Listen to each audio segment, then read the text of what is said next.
विधानसभा चुनाव से पहले छत्तीसगढ़ के स्वास्थ्य मंत्री टीएस सिंहदेव ने बड़ा बयान दिया। कहा कि विधानसभा चुनाव में face of Congress CM Bhupesh Baghel ही रहेंगे। सीएम भूपेश बघेल के चेहरे पर ही कांग्रेस चुनाव लड़ेगी। सीएम भूपेश बघेल ही चुनाव को लीड करेंगे। इसके साथ ही उन्होंने बीजेपी पर बड़ा हमला बोला है। उन्होंने कहा कि बीजेपी के पास इस वक्त अभी कोई चेहरा नहीं है, जिस पर रमन सिंह ने कहा कि यह कांग्रेस का आंतरिक मामला है।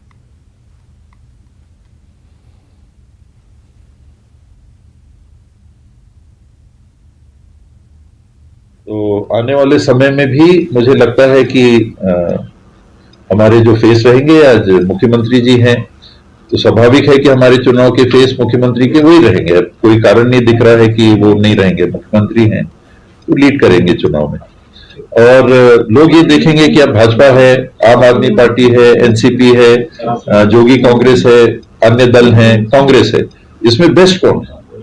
ये तो तय हो गया कि ये दलों के ये लोग रहेंगे। इस बार बीजेपी का चेहरा नहीं दिख रहा, शायद उन लोग किसी को रखें, तो फिलहाल चेहरा नहीं दिख रहा। पहले कांग्रेस के लिए कहा जा रहा था कि ये रमन सिंह जी हैं, स्थापित चेहरे हैं, कांग्रेस के पास कोई भी नहीं है, ये कैसे करेंगे। लेकिन मतदाताओं ने मौका दिया, कांग्रेस को बहुत बड़ा बहुमत दिया, बहुत विश्वास किया, सब वर्गों ने मिलकर किया, तभी ऐसा परिणाम आ सकता था, नहीं तो असंभव है।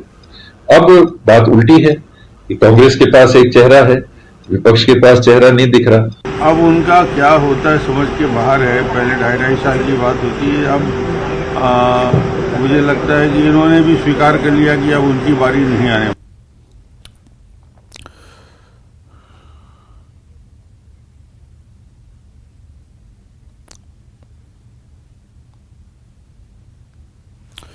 तो चलिए इसी खबर पर अधिक चर्चा करने के लिए सीधे हम रायपुर का रुख कर लेते हैं। हमारी सहयोगी ममता लांजीवार हमारे साथ जुड़ गई हैं। ममता, कांग्रेस पहले से ही कहती आई है कि सीएम का चेहरा विधानसभा चुनाव में सीएम भूपेश बघेल ही होंगे, और टीएस सिंहदेव ने भी उस बात को दोहराया।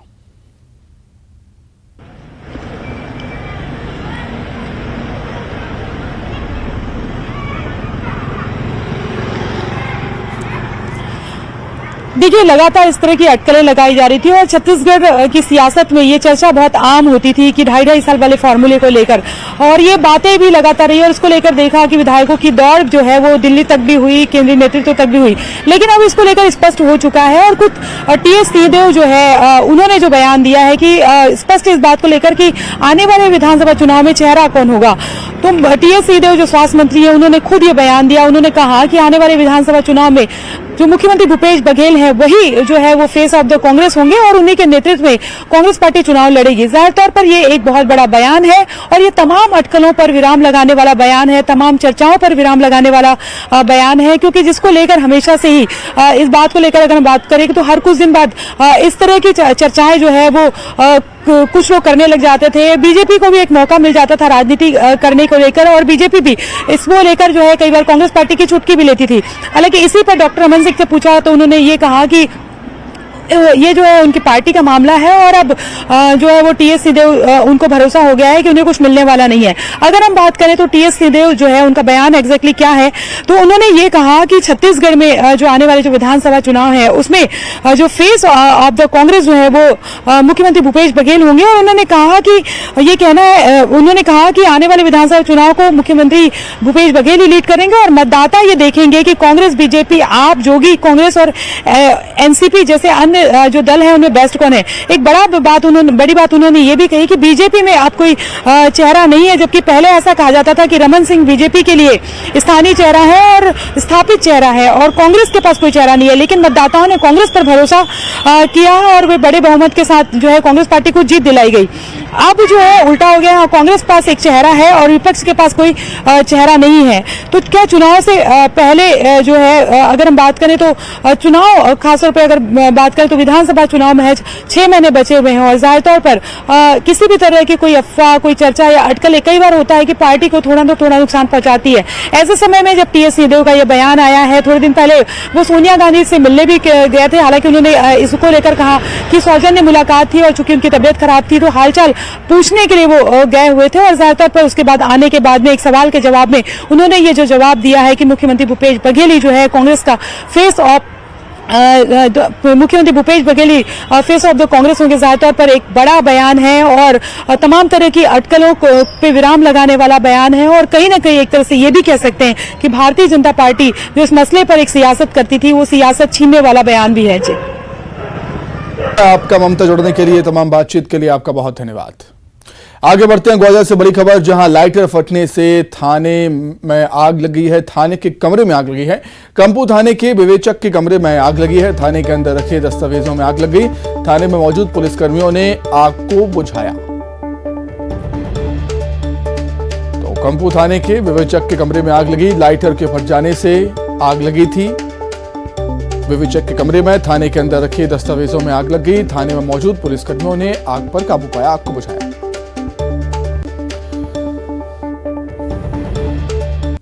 दमोह से खबर, जहां देर शाम अचानक मौसम बदल गया। बिजली गिरने से पेड़ में आग लग गई। दमोह छतरपुर स्टेट हाईवे पर पेड़ में आग लगी थी। आग की लपटों के चलते मार्ग बंद हो गया और दोनों तरफ वाहनों की लंबी कतारें लग गई। पूरा पेड़ जलकर खाक हो गया। देखिए, तस्वीरें भी सामने आई हैं पेड़ में आग लगने की। इस पेड़ पर बिजली गिरी थी। अचानक से मौसम में बदलाव हुआ और पेड़ पर बिजली गिरी। पेड़ धू धू कर जल गया। दमोह छतरपुर स्टेट हाईवे पर एक पेड़ पर बिजली गिर जाने से पेड़ जल गया है, जलकर राख हो गया है। आग की लपटों की वजह से वहां पर आवाजाही बंद हो गई और वाहनों की लंबी लंबी कतारें लग गई थी सड़क पर। और इसलिए कहा जाता है कि जब भी मौसम खराब हो तो पेड़ के नीचे नहीं खड़े होना चाहिए, क्योंकि अक्सर देखा है जो बिजली होती है, आकाशीय बिजली होती है, वो पेड़ पर ही गिरती है। वैसे ही कुछ देखने को मिला दमोह में। दमोह छतरपुर स्टेट हाईवे पर बिजली एक पेड़ पर जा गिरी और पेड़ जलकर खाक हो गया है। श्योपुर से बड़ी खबर, जहां गेहूं के खेत में आग लगी है। बोहेड़ा और बिलवाड़ा गांव के खेतों में आग लगी। तेज हवा चलने से आग भड़क गई। आग बुझाने में सभी किसान जुटे। मौके पर पहुंची दमकल की टीम ने आग पर काबू पाया। करीब 100 बीघा गेहूं की फसल जलकर खाक हो गई है। तो काफी नुकसान किसानों का यहां पर हो गया है श्योपुर में, जहां गेहूं के खेत में आग लग गई। बोहेड़ा और बिलवाड़ा गांव के खेतों में आग लग गई। वहीं ग्वालियर में स्वास्थ्य विभाग ने 22 नर्सिंग होम के पंजीयन निरस्त किए हैं। 31 मार्च तक पंजीयन रिन्यूअल न कराने वाले नर्सिंग होम पर गाज गिरी है। 18 नर्सिंग होम ने पंजीयन रिन्यूअल नहीं कराया था। 4 नर्सिंग होम के फायर सेफ्टी और पॉल्यूशन बोर्ड की एनओसी नहीं दी थी। सीएमएचओ डॉक्टर मनीष शर्मा ने कार्रवाई की।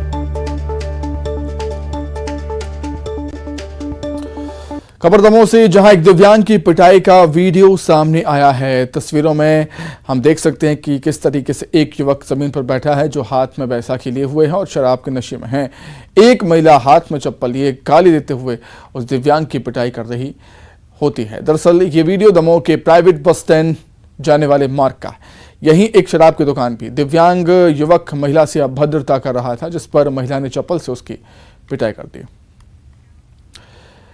बेमेतरा जिले के साजा थाना क्षेत्र के बिरनपुर गांव में आज 2 समुदायों के बीच संघर्ष हो गया। बच्चों के आपसी विवाद में बड़ों के शामिल होने से संघर्ष का रूप बड़ा हो गया और हमले में एक 23 वर्षीय युवक ईश्वर साहू की मौत हो गई। वहीं 4 लोग गंभीर रूप से घायल हुए हैं।